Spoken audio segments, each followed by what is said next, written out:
میتونی؟ بسیار. چند وقته؟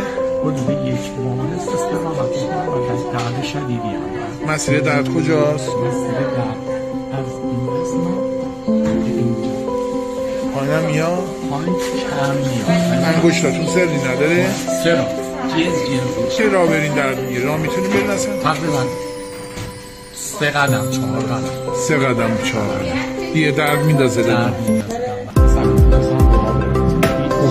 انگشت خودون هم بی‌نصیبه؟ یعنی خودون راه نمیتونستی بری با کمک میرفت با لیزر مچایی هست که بهتر شد.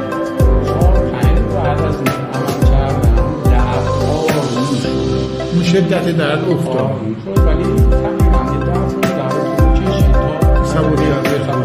الان چند درصد بهتره؟ الان 95% باشید راه برید دو بشید ببینم راه برید باشه هر چقدر بخواهید میتونید راه برید برگردید خم بشید